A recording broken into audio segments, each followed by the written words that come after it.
Day 55. So today at church, at my parents' home church where I grew up, I was able to share the communion meditation today, and my dad actually preached today. And after the meditation and after the service, I was able to talk to a couple people in my family that I haven't spoken to, or especially haven't spoken to kind of deeply past, pleasantries in a little while. One being my aunt, one being one of my cousins. And it's just hit me today and kind of meditating on the fact that it's so important for us to encourage others and to conversate with others and to truly be the vessels, because really we're the vessels of what God created. And we'll talk about in Proverbs 27 here shortly how iron sharpens iron. But I was just sitting there and kind of meditating on the fact that we have so many different life experiences, and we all operate and think in different ways, but also a lot of us and a lot of what we experience and the pitfalls that we fall into and the fears that we have, and all these things are very shared, and it can be very beneficial on so many levels to, again, go past the pleasantries with other people and to get to the real stuff. And again, just the word encouragement is just what popped in my head, that I haven't really spent enough time thinking about on like a personal level with people. That, it's easy to just kind of convince yourself that, they probably don't really want to hear from me, or they might not care deeply to hear about my testimony, or vice versa.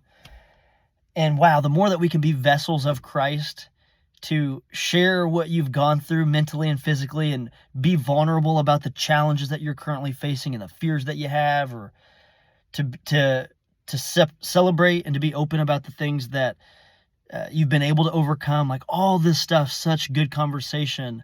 And so they're after church, they're kind of in the auditorium, and then also at lunch, we all went out to lunch, like 15 of us, just multiple people in my extended family that I was able to have some real conversation with. And we both agreed, like, me and my cousin particularly, we were talking like, man, a couple years ago, it would have been hard for us to even go to this dinner. We were battling some anxiety and multiple personal problems, and it's just really neat to be able to lean into what God's doing in our lives, and what we've been able to overcome mentally and physically, and to just connect and, again, sharpen each other through encouragement and sharpen each other through just common life experiences and things that we've dealt with.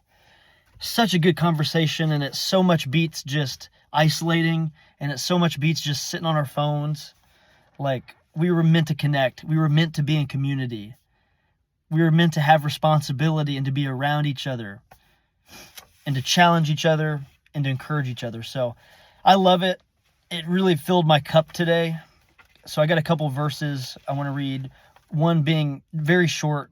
Again, it's in Proverbs 27. It's verse 17. And it says, "As iron sharpens iron, so one person sharpens another." And again, in my application study Bible, below the text, it gives more context. It says, "Mental sharpness comes from being around good people, and a meeting of the minds can help people see their ideas with new clarity, refine them, shape them into even better insights.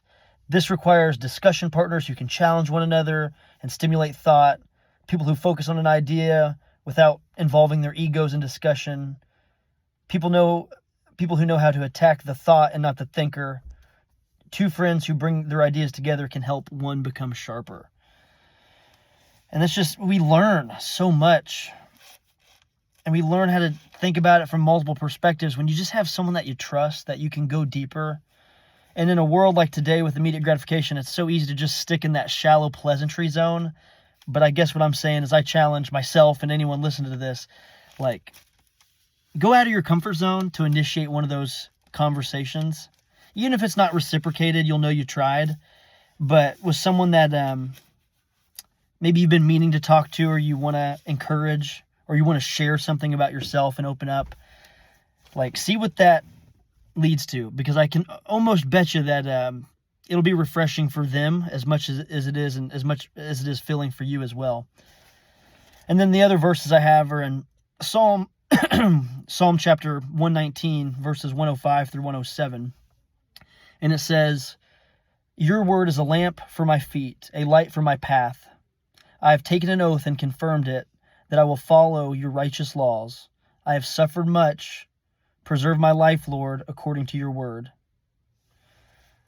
And in my application study Bible, to give more context, I love this. It says, "To walk safely in the woods at night, we need a light so we don't trip over the roots of trees or fall into holes. And in this life, we walk through a dark forest of evil, but the Bible can be our light to show us the way ahead so we won't stumble as we walk. It reveals entangling roots of false values and philosophies. So study the Bible so you'll be able to see your way clear enough to stay on the right path." And the way I'm thinking about this is it's obviously important, most important, to study the Bible and fill yourself with these true words from the Lord. But also in our day-to-day life, back to that sharpening iron, you can help other people not trip on roots, and you can kind of help people untangle their path, again, by sharing your life experience. Like, the person I was talking to today is 5 years younger than me. Maybe there's some things that I've gone before, and certain mistakes that I've made where I can share openly and help them avoid some of the pitfalls. And then my aunt, when I was talking to today, she's 40 plus years older than me, was giving me some really interesting life perspective as her kids were growing up, and things that, my kids are very young. So wisdom that I'm going to absolutely need as I walk forward in life. So yes, like, the Bible and God's word is a lamp unto our feet and a light unto our path. And I wonder if we can just continue through this, again, encouragement topic that I'm talking about.